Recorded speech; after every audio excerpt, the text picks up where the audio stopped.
Ассалаумағалейкум қазақ елі, отандастар, жерлестер, туыстар, бауырлар, достар. Мен Мажан қыздарыңыз, алдарыңызға Америкадан шығып отырмын. Шыға салысымен бүгінде сол лайк жөнінде естеріңізге сала кеткім келеді. Бұл YouTube-тың тәртібі, мына осы видео кеңінен таралу үшін, ортамыз толу үшін сіздер жаңағы бас саусақтарыңызды көрініп тұрған алдарыңыздағы соны басып, тіркелмеген болсаңыздар тіркеліп, өйткені менің видеомды қазір тең жартысы тіркелмей көріп жүр екен. Соны естеріңізге сала кетейін. Комментарийларыңызды да аямай жазсаңыздар, кім қай қаладан қарап отыр, елдеріңізде ауа райы қалай болып тұр, сол жөнінде бәрі де маған қызық, өзім жеке жауап беремін.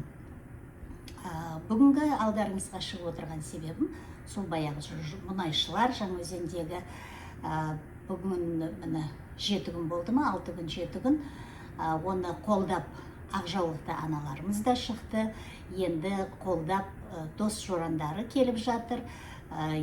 Елдегі жаңағы бұрынғы 2011 жылғы қуғынға сұраған 7 ай бойы сол ереуілде тұрған ағаларымыз да келіп жатыр. Ол ереуілдің аяғы немен біткенін бүкіл ел біледі, бүкіл әлем біледі.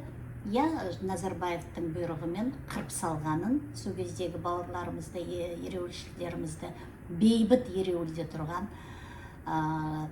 бауырларымызды аямастан қырып салды.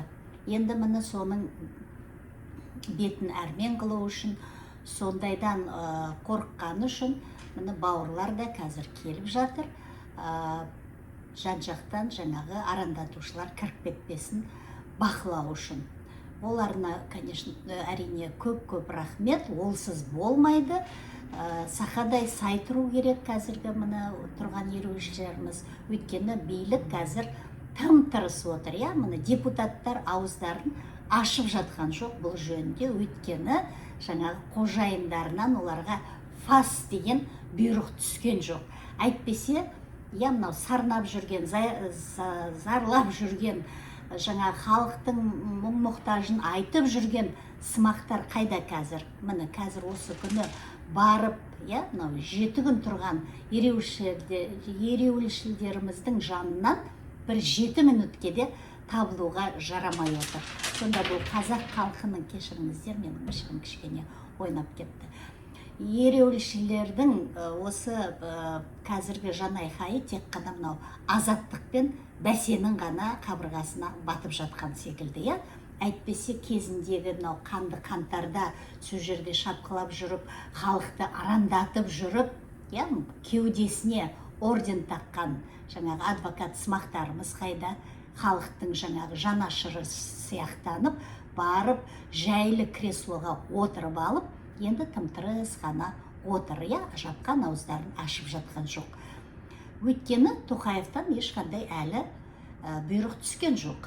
Қазір олар енді қазіргі күні қалай осы халықты алдап түсірсек, ең болмаса жаңағы алдап сулап үйлеріне қайтарсақ, әр жағын өзіміз тағы көре жатармыз деген оймен ойластырып жатқан бір амалдары бар шығар. Сол үшін жан-жақтан бәрімізде сақадай сай отыру керекпіз. Арасына іріткі салушылар кіріп кетпес үшін өте мұқият қарап бақылап жүру керек сол жерді. Енді мұнайшылар о жағынан өте ұқыпты, ол Жаңаөзен халқы оның бәрін бастан кешірген, бәрін біледі. Төзімділіктері енді адам таңғаларлықтай. Қазіргі мынау қаңқу сөздер жан-жақтан шығып жатқан, оған мән бермеңіздер, оны сол арандатушылар әдейілеп жасап отыр.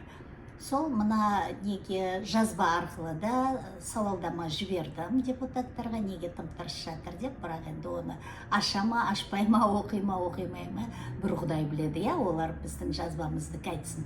Сол үшін қазақ халқынан сұранатыным, өз аттарыңыздан болса да, жалған аккаунт ашып болса да, бәр жерде жариялау керек. Мына жаңаөзендіктер, мұнайшылар осындай жаңағы ереуілде, бейбіт ереуілде тұр, өздерінің жаңағы азаматтық құқығын қорғап, сол жерде тұрғанын бәр жерде жариялайық, бәр жерде айтайық. Олардың тұрғаны заңды, конституциямен бекітілген бейбіт шеру. Міне ең болмаса осылай жаңағы өзіміздің қолдауымызды білдіріп отырайық. Абай болайық халқым, бір болайық. Халқым жаңағы айтады ғой, қазақ халқы, бөлінгенді бөрі жейді деп. Осы күні бөлінбей, сен Жаңаөзенсің, сен Мұнайшысың, сен басқасын демей, әркімнің мынау айтып жатқан жаман қаңқу сөздеріне ермей, өзіміздің қазағымызды, өзіміздің елімізді, өзіміздің халқымызды өзіміз қолдайық. Басқа ешкімге біз керек емеспіз. Керекпіз енді анда-санда жаңағы мүмкін біреулер шетелден жаңағы өздерінің бізді қолдайтындарын білдіреді. Бірақ қазіргі күні, міне қазақтың күні өзіне ғана түсіп тұр. Тек қана қазақтың күні емес, бүкіл баяғы сол постсоветтік неден шыққандардың тағдырының бәрі қазіргі күні бірдей. Сол үшін біргейік, бір болайық, абай болайық, мынау арандатушылардан сақ болайық, батырларымызды қолдайық. Депутаттардың оянуын қалайық, оянуын талап етейік. Мынау халықтың мұқтажына құлақ асып, солардың сөзін сөйлесін, сөз жерге келсін. Ең болмаса бір сағат сол халықтың ортасында тұрып көрсінші, тұра алмайды. Міне ондай депутаттар кімге керек? Сол айтайын дегенім халқым. Аман болыңыздар, назарларыңызға рахмет. Бірігейік, бір болайық, аман болайық, сақ болайық. Келесі кездескенше сау болыңыздар.